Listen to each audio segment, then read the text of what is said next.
실제적으로 부르심이 들리는데 병조야 병조야. 처음에는 뭐지? 이게 근데 이게 뭐라고 하죠? 요한계시록에 나오는 그 웅장한 소리인데 물소리와 같고 막 이런 말 나오잖아요. 요한계시록. 근데 막 엄청 웅장한데 시끄럽지 않은, 뭔가 마음을 평안하면서 시끄럽지 않은데 엄청 웅장해. 근데 내 귀에 바로 대고 얘기하는 것 같이 막.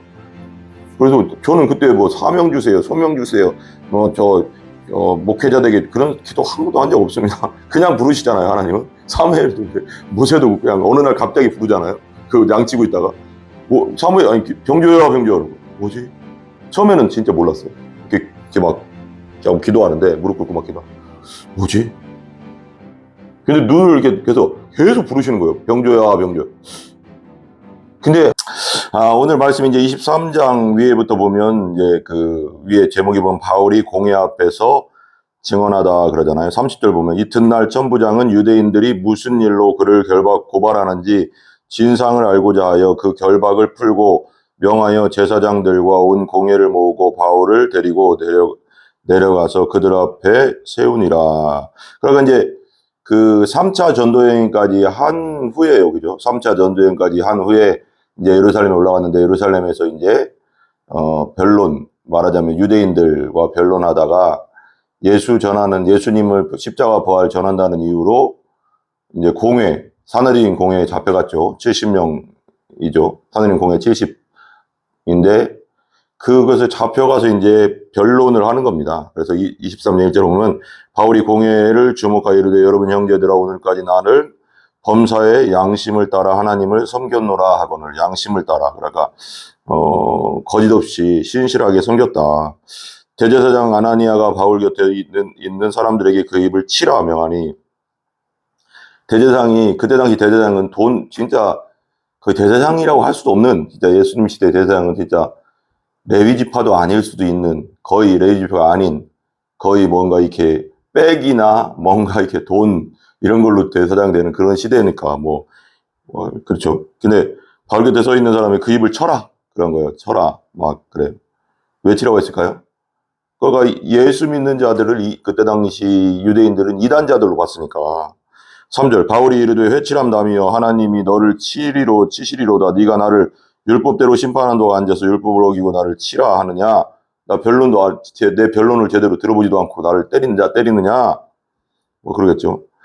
4절 곁에 선 사람들이 말하되 하나님은 대제사장 네가 욕하느냐? 그러니까 이제 바울은 이제 그래도 되게 그 바리새인이었으니까요, 옛날에. 바울이 이르되 형제들아 나는 그가 대제사장인 줄 알지 못하였노라. 기록하였을 때 너의 백성의 권리를 비방하지 말라 하였느니라 하더라. 6절 바울이 그중 일부는 사두개인이요 다른 일부는 바리새인인 줄 알고 공회에서 외쳐 이르되 여러분 형제들아 나는 바리새인이요 또 바리새인의 아들이라. 죽은 자의 소망 곧 부활로 말미암아 내가 신문을 받노라. 그러니까 그 사내리는 공회에 일부는 사두개인이고 또 다른 일부는 바리새인. 그러니까 사내리는 공회의 대부분이 사두개인 아니면 바리새인이었다는 거죠. 근데 사두개인들은 이게 특징이 있어요. 왜 여기서 이런 말을 하냐면 사두개인들은 부활도 안 믿고 천사도 안 믿고 좀 영적인 걸 안 믿었어요. 사두개인들은 제사장들 그룹이거든요. 그러니까 뭔가 그때 당시 기득권자들이에요. 그러니까 잘 살았어요. 그럼 되게 아이러니하죠. 제사장들이 잘 살았다고 하니까. 그때 당시에는 막 성전세나 이게 되게 잘 살고 기득권층이고 그러니까 내세에 대한 관심이 많이 없었던 것 같아요. 그래가지고 부활도 안 믿고 영적인 것도 제대로 안 믿고 천사도 안 믿고 이런 세력이었고 바리새인들은 또 다 믿었어요. 부활도 믿고 천사도 믿고 이렇게 믿었는데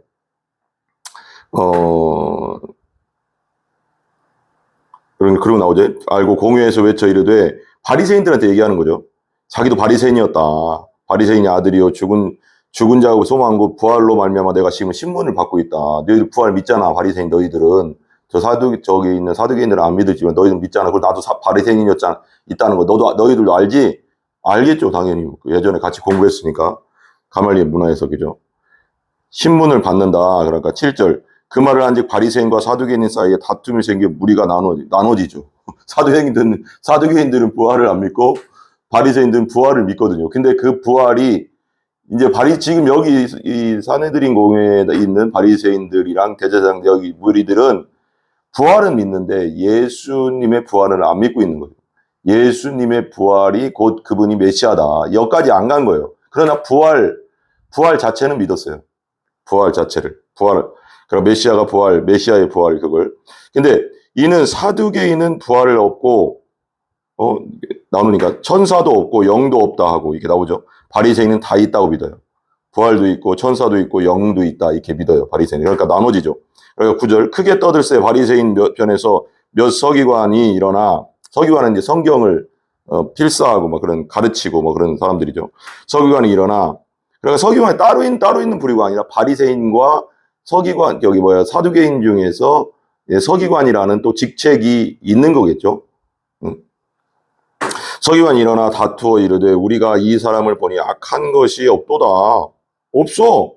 바리새인들은 그리고 사도 바울도 바리새인이었으니까 부활 전하는 게 무슨 뭘 악해 이 사람들이 그렇게 얘기한 거죠. 그러니까 바리새인들이 바울의 편에 선 거죠. 바리새인 편에서 몇 서기관들이 일어나서 다투리되 우리가 이 사람을 보니 악한 것이 없다. 혹 영이나 혹 천사가 그에게 말하였으면 어찌하겠느냐. 가말리엘도 그때 그 예수님에 대해서 막 예전에 그 말할 때도 그런 말 했잖아요. 저가 잘못됐으면 하나님이 치실 거고 그게 진짜 하나님께서 왔으면 어떡할 거냐. 그냥 내비둬라. 내비두면 하나님께서 나왔으면 계속 있는 거고 하나님께서 안 나오고 자기 뜻대로 막 저렇게 하면 망할 거다 이렇게 얘기하잖아요. 그러니까 바리새인들은 그런 관점이 있었어요. 그래서 혹 영이나 혹 천사가 그에게 말하였으면 어찌하겠느냐.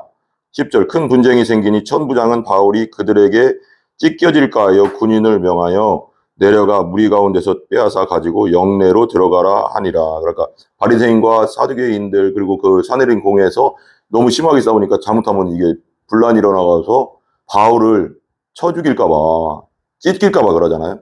그러니까 뭐 어떻게든 큰일 날까 봐 자기의 또 책임이 돌아오니까요. 그러니까 천부장이 영내로 이제 데리고 들어간 거예요.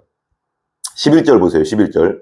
그런 막 복잡했어요. 이런 공회에서 막 그냥 사두개인 바리새인들이 막 싸우고 다투고 막 그 바울을 두고 막 이리저리 분란이 많고 막 이러니까 복잡하고 나서 천부장이 이제 영내로 데리고 들어와서 이제 11절. 그날 밤에 이제 바울이 꿈을 꾸는 것 같아요. 그날 밤에 주께서 바울 곁에 서서 이르시되 꿈은 아닌데 환상 중에 봤겠죠. 그날 밤에 주께서 바울 곁에 서서 이르되 예수님께서 담대하라. 네가 예루살렘에서 나의 일을 증언한 것 같이 로마에서도 증언하여야 하리라. 여기서 죽지 않는다 너. 그러니까 사명을 받으면 죽지 않습니다. 그 사명을 마치기 전까지는 죽지 않아요. 왜? 하나님이 힘 주시고 능력 주시고 기름 부어 주시니까.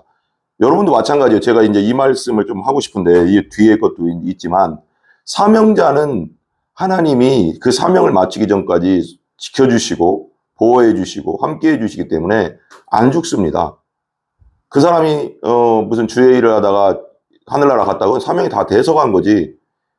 근데 사명자는 여러 부류가 있겠지만 여러 가지 고난과 아픔과 슬픔과 고통들이 또 바울도 그러잖아요. 부함에 처할 줄도 알고 가난에 처할 줄도 알고 막 그러잖아요.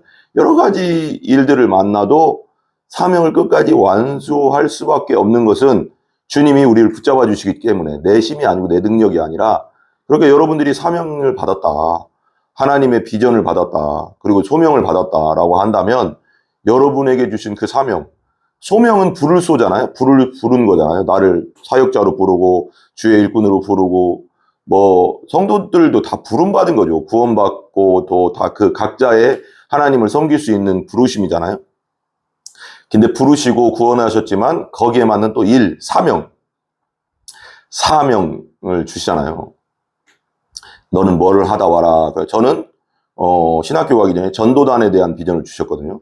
전도단에 대한 비전을 주셔서 그때 이제 제가 직장 생활을 하다가 신학교를 계속 뭐 진지하게 가고 싶은 마음은 있었어요. 막 영혼 구원에 대한 막 제가 24살 때인가 그때 생각이 안 나요. 딱 정확하게 24살 때쯤 제가 이제 예수님을 인격적으로 만나고 정말 이제 성령으로 이제 거듭나게 됐거든요. 그러면서 제가 막 영혼 구원에 대한 열정이 막 불타오르더라고요. 그때부터 막 막 복음 전하게 되고, 막, 진짜 막, 열정이 대단하게 막 올라오더라고요. 막, 그래서 막, 그 농협 앞에 가서도 사람 많은 가서 막, 그냥, 외침전도, 막, 정말 예수를 왜 믿어야 되는지를 설교식으로 내가 했어요. 그때도 막 그러고 막, 그러니까 막 하나님 열정이 막 타오르니까, 그때는 이제 미숙했겠죠. 그렇게 복음을 전했어요. 전하고 다니고, 막 그랬는데, 주님이 이제 오늘도 그러잖아요. 그 사명이라고, 사명. 그러고 나서 이제 내가, 신학교에 대한 생각은 항상 하고 있었는데, 그때 당시 저희 어머니 아버지가 신학교를, 예수님을 안 믿었어요. 우리 친인척들은 많이 믿었는데, 우리 집은 안 믿었거든요. 그래서 신학교에 대한 거부감이 셌고, 어머니 아버지. 그래서 그리고 또 나에 대한 나 스스로도, 나 같은 놈이 무슨 주의 일꾼이 되냐. 너무 부족한데, 막 이런 생각을 너무 많이 하고 있었기 때문에, 그러다가 이제 기도 중에 우리 엄마 아빠 그때 이제 직장을 다니다가 잠깐, 쉬고 있을 때, 그만뒀을 때, 그 집에서 기도를 하는데, 하나님이 음성이 들렸어요. 음성이. 내가 그런 걸 들어본 적도 없는데, 그냥 어머니, 아버지, 그냥 우리 가족들 구원을 위해서 그냥 그 작은 방에서, 시골에 있는 작은 방에서 기도를 막 하는데, 음성이 들리는 거예요. 진짜, 사울아, 막 이렇게 들리잖아요. 하나님 꼭 두 번 부르시는 것 같아요. 사무엘아, 사무엘아 그러잖아요. 모세야, 네 발에 신을 벗어라. 사무엘아, 사무엘아 그러잖아요. 사무엘도 처음에 못 알아듣잖아요. 하나님 음성을 들어본 적이 없기 때문에 저도 그랬고. 그래서 사무엘아, 사무엘아 그러니까 사무엘이 엘리 제사장한테 찾아가잖아요. 막 불러줬어 그랬더니 아니, 내가 안 불렀다. 가서 하라 그러니까. 또 사무엘아, 사무엘아 그러니까 부르셨어요 그랬더니 아니다. 또 사무엘 갔더니 아니, 또 세 번 그러고 나서 세 번째는 야 가봐라. 그러고서 주의 종이 듣겠나이다. 말씀하옵소서 그러라고 하잖아요. 그래서 하나님이 너에게 말씀하시는 거다 이렇게 하잖아요. 못 알아듣거든요. 왜? 들어본 적이 없기 때문에. 근데 딱 알겠더라고요. 처음에는 이게 내 착각인 줄 알았어요. 뭐지? 이게 어디서 들리지? 진짜 이게 귀에서 있잖아요. 진짜 이게 실사적으로 들리요. 마음속에 들리는 것도 있지만 실제적으로 부르심이 들리는데 병조야, 병조야. 처음에는 뭐지? 이게 근데 이게 뭐라고 하죠? 요한계시록에 나오는 그 웅장한 소리인데 물소리와 같고 막 이런 말 나오잖아요. 요한계시록. 근데 막 엄청 웅장한데 시끄럽지 않은, 뭔가 마음을 평안하면서 시끄럽지 않은데 엄청 웅장해. 근데 내 귀에 바로 대고 얘기하는 것 같이 막. 그래서 저는 그때 사명 주세요, 소명 주세요, 목회자 되게 그런 기도 한 번도 한 적 없습니다. 그냥 부르시잖아요, 하나님은. 사무엘도 그래. 모세도 그냥 어느 날 갑자기 부르잖아요. 그 양치고 있다가. 사무엘, 아니, 병조야, 병조야. 뭐지? 처음에는 진짜 몰랐어요. 이렇게 막, 그냥 기도하는데, 무릎 꿇고 막 기도하는. 뭐지? 근데 눈을 이렇게 계속 부르시는 거예요. 병조야, 병조야. 근데 한 세 번, 네 번 딱 하는 들리는데, 하나님인가? 이런 생각. 모르니까. 그런 음성을 한 번도 들어본 적이 없어요. 하나님인가? 착각했어요, 제가. 내가 너무 요즘 상황도 그렇고 하니까, 이게 내 소리인가 보다. 내가 그냥 뭔가 그런 소리를 듣나 보다. 내가 내 속에서 그냥 내 생각이 말하는 것 같다. 근데 내 생각이 말하는 것과 하나님 음성 완전 틀리잖아요. 그래서 이제, 그러면서 계속 들려가서 눈을 감아도 들리고 눈을 떠도 들리는 거예요. 눈을 떠도 병조야, 병조야. 그러더니 첫 마디가 딱 그거였어요. 내가 너를, 여러분들이 어떻게 생각할지 모르니까 진짜 있는 그대로 얘기하는 게 제가 거짓말 할 이유가 없잖아요. 내가 너를 빌리그레암 전도단보다 더 큰 전도단을 만드는데 너를 쓸 거야. 너는 빌리그레암 전도단보다 더 크게 사용할 거야. 더 크게 사용할 거야. 근데 제가 그때 제가 하나님한테 어떻게 말했냐면, 하나님 제가요. 하나님 아시죠? 그 빌리그레암 전도단이요. 지금까지 역사상이라고 말하죠. 지금까지 가장 큰 진짜 전도단이었어요. 하나님 아시잖아요. 하나님 근데 제가 무슨 그 말도 안 되잖아요. 그건 아니, 내가 너를 이 마지막 시대에 가장 큰 빌리그레암 전도단보다 더 큰 전도단을 리더로 세울 거야. 그럼 미치겠더라고. 그래서 아유, 하나님, 그 말도 안 되잖아요. 말도 안 되잖아요. 그건. 계속 하나님하고 전화하는데 실갱이가 되는 거야, 내가 실갱이를 하는 거죠. 모세가 그러잖아요. 저기 바로한테 가라니까 쟤 같은 놈이 어떻게 갑니까? 막 이런 실갱이가 진짜 똑같이 되더라고요. 아, 저 같은 사람이 이렇게 되잖아요. 그래서, 아, 제가 무슨, 아유. 막 계속, 그렇게 계속, 근데 눈을 떠도 들리고 눈을 감아도 들리고 계속 들리는 거예요. 그 소리가. 그래서. 그때 이제 우리 아파트가, 시골 아파트가 3층인데, 그 뒷문을 확 열고 계속 들으니까 무섭기도 하고, 뭔가 설레이면서 무섭기도 하고, 감사하기도 하고, 막 여러 가지 감정이 섞여 있어요. 그런데 뒤에 창문을 확 열고, 그 아파트 뒤에 창문 3층에 열고, 그때 낮이었거든요. 11시 좀 넘었던 것 같아요. 확 열고, 제가 뭐라고 했냐면, 그만! 그랬어요. 왜 박하사탕에 나오는 썰 누구 있죠? 영화 배우처럼. 막 그러면서 그만! 하고 밖에 대고 소리를 질렀어요. 그랬더니 그 목소리가 쭉 없어지더라고요. 그리고 제가 이제 신학교를 가게 된 거죠. 하나님 불렀으니까 하나님께서 그렇게 하시겠죠. 예, 그렇게 할 줄 믿습니다. 근데 사명이 있으면 안 죽어요. 여기도 그러잖아요. 그날 밤에 이런 핍박과 어려움을 당해도 지금까지 바울이 1, 2, 3차 전도하면서도 엄청난 핍박과 어려움과 고난과 고통과 가난과 물에 빠져 죽을 뻔하고 바다에서 죽을 뻔하고 강의 위험, 바다의 위험, 강도의 위험 막 나오잖아요, 성경에. 온갖 위험을 다 당하고 지금까지 와갖고 여기 이제 공회에서 또 핍박을 당하잖아요. 근데 아직 안 죽잖아요. 왜 안 죽을까요? 사명이 있으니까. 하나님이 사명 준 거예요. 하나님이 지켜주시니까. 11절에도 그날 밤에 주께서 바울 곁에 서서 이르시되 담대하라 네가 예루살렘에서 나의 일을 증언한 것 같이 로마에서도 증언하여야 하리라. 로마까지 가서 증언한 다음에 사명을 마쳐야 된다 이거예요. 아직 죽을 때 아니라 이거예요. 하나님이 사명자는 내가 아직 살아있다는 건 사명이 있다는 거예요. 내 사명, 하나님 나에게 주신 사명이 있을 거 아니에요. 다 있거든요. 못 찾아서 그렇지. 그 사명을 있으면 그 사명 마칠 때까지 하나님이 안 데려가세요. 천국에. 이 땅에서. 천국이 훨씬 좋겠지만 안 데려가신다고요. 바울도 그러잖아요. 이 땅에 있는 것보다 저 한 3층천 저 하늘나라 가는 게 훨씬 좋지만 이 땅에 내가 할 일이 있기 때문에 하나님 남겨주신 그런 비슷한 말이 나오잖아요. 성경에도. 그런 거예요. 그 12절 보세요. 하나님이 그렇게 사명을 로마까지 가야 된다. 너 그러니까 사명을 또 다시 한번 생각하게 해주잖아요. 12절. 나리, 세메, 유대인들이 12절 보면 바울을 죽이려는 관계라는 거예요. 나리, 세메, 유대인들이 당을 지어 무리를 지어서 맹세한 거예요. 맹세. 하나님께 맹세하든지 누구한테 맹세했겠지. 네, 맹세한다. 바울도 옛날에 그렇게 진짜 살기를 띠고 그랬잖아요. 숨 쉬는 자체를 그냥 그 살기를 띈다는 거는 그냥 그러니까 원어적으로 숨 쉬듯이 그걸 생각한다는 거거든요. 그러니까 죽일 생각만 했잖아요. 그리스도인들을. 그러니까 그때 당시 자기가 했던 걸 유대인들이 똑같이 하는 거죠. 나리샘의 유대인들이 당을 지어 맹세하되 바울을 죽이기 전에는 먹지도 않고 아니하고 마시지도 않겠다. 이런 사람이 이러면 몇 명이냐? 13절. 이같이 동맹한 자가 40여 명이나 되었다. 여러분, 나를 죽이려고 하는 사람이 한 명만 있어도 얼마나 괴롭겠어요. 길거리 나가려고 하면 어서 갑자기 나타나서 막 죽이려고 하고 막 그러면 밖에 나갈 수가 없잖아요. 근데 이런 사람이 40명이 나를 막 그냥 나는 그러면 저 인간 죽이기 전까지는 밥도 안 먹고 맹세까지 했어. 하나님한테.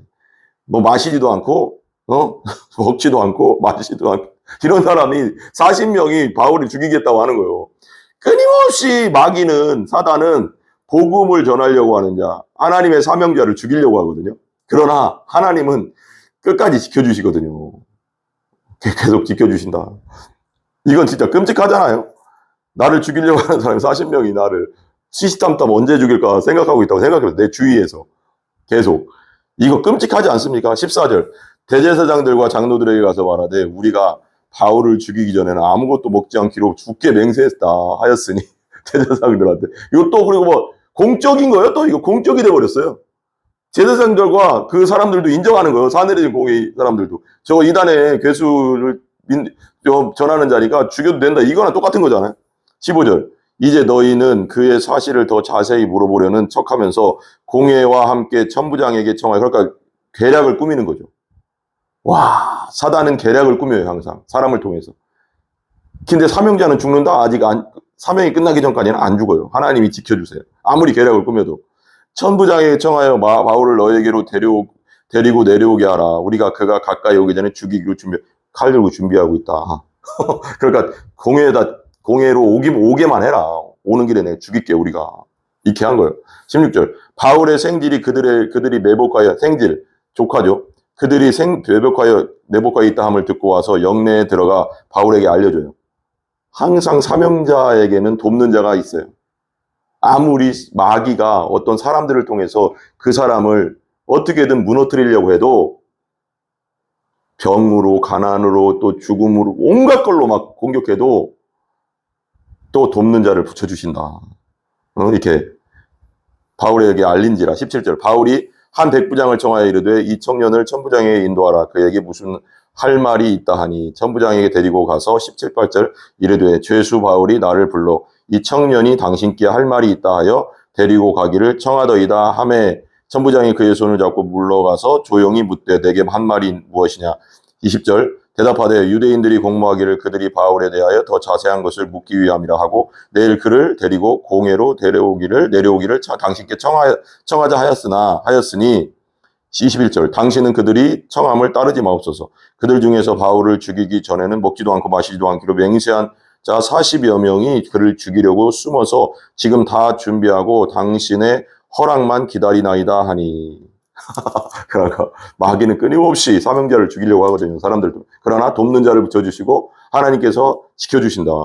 이에 천부장이 청년을 보내며 경계하되 이 일을 내게 알렸다고 아무에게도 이르지 말라 하고 백부장 둘을 23절 불러 이르되 밤 제3시에 가이사랴까지 갈 보병 200명과 기병 70명과 창병 200명을 준비하라 하고 24절 또 바울을 태워 총독 벨릭스에게로 무사히 보내기 위하여 짐승을 준비하라 명하여 또 아래와 같이 편지안이 일렀을 때 글라디오 루디아 총독 벨릭스 가깝게 문안하나이다. 그래. 봐봐. 하나님이 40명이라고 했잖아요. 저기 마귀의 세력들, 마귀의 추동자들, 마귀가 마음을 부추겨서 사명자 바울을 죽이려고 하는 40명이 아니라 하나님은 더 많은 인원으로 바울을 지켜줘. 어떻게? 그것도 로마 군대로. 뭐예요? 포병 200명, 기병 70명, 창병 200명. 어떻게 덤벼? 그죠? 사명이 끝나기 전까지는 안 죽는다. 아까 보세요. 문안하나이다. 27절. 이 사람이 유대인들에게 잡혀 죽게 된 것을 내가 로마 사람인 줄 들어 알고 군대를 거느리고 가서 구원하였다가 28절. 로마 시민권자였잖아요. 바울이. 유대인들이 무슨 일로 그를 고발하는지 알고자 하여 그들의 공회로 데리고 내려갔더니 고발하는 것이 그들의 율법 문제에 관한 것뿐이요. 한 가지도 죽이거나 결박한 사유가 없음을 그러니까 사내는 거에 자기들 율법, 그냥 이스라엘 율법적인 거지 죽이거나 결박할 이유가 하나도 없더라. 발견하니라. 30절. 그러나 이 사람을 해하려는 관계가 있다고 누가 내게 알려주기로 곧 당신께로 보내며 또 고발하는 사람들도 당신 앞에서 그에 대하여 말하라 하였나이다 하였더라. 아멘. 여러분 11절 한번 더 읽을게요. 그날에 밤에 주께서 바울 곁에 서서 이르시되 예수님께서 담대하라. 네가 예루살렘에서 나의 일을 증언한 것 같이 로마에서도 증언하여야 하리라 하시니라. 이 말씀을 들은 바로 40명이 먹지도 않고 마시도 않고 내가 바울 죽이겠다 이런 말을 하거든요. 근데 중요한 건 뭐냐면 바울은 사명자예요. 로마까지 가야 된다고 했잖아요. 로마까지 가서 가이사랴 황제에게 복음을 전하고 그가 믿든 안 믿든 로마에까지 가서 복음을 전하고 이제 순교하잖아요. 거기까지였어요. 그러니까 거기까지 가야 되는 거예요. 그러니까 그 전에 무슨 일이 있어도 하나님은 지켜주시는 거죠. 그러나 사명자는 사명을 맡기기 전까지는 절대 죽지 않는다. 하나님이 지켜주신다. 기도하겠습니다. 하나님, 우리에게 사명을 주시고 할 일을 주시고 그러나 또 여러 가지 시험과 어려움도 있지만 사명을 마치기 전까지는 천국에 가지 않는 줄 믿습니다. 우리가 사명을 온전히 감당할 수 있도록 낙심하지 않도록 힘 주시고 능력 주시고 권세 주시고 권능 주시고 우리의 주의를 지켜주시고 우리의 가정을 지켜주시고 우리 성도들을 지켜주시고 우리 교회를 지켜주시옵소서. 필요한 모든 것들도 채워주시옵소서. 사명을 감당하게 하여 주시옵소서. 끝까지 감당하게 하여 주시옵소서. 절대 낙심하거나 절망하지 않게 하여 주시옵소서. 이 모든 거 우리 주 예수님의 이름으로 간절히 기도 올리옵나이다. 아멘. 우리 주기도문 합니다. 하늘에 계신 우리 아버지여, 이름이 거룩히 여김을 받으시오며 나라의 임하옵시며 뜻이 하늘에서 이루어진 것 같이 땅에서도 이루어지이다. 오늘 우리에게 일용할 양식을 주시고 우리가 우리에게 죄 지은 자를 사하여 준 것 같이 우리 죄를 사하여 주옵시고 우리를 시험에 들게 하지 마옵시며 다만 악에서 구하옵소서. 대개 나라와 권세와 영광이 아버지께 영원히 있사옵나이다. 아멘. 모든 영광 하나님께 올립니다. 감사합니다.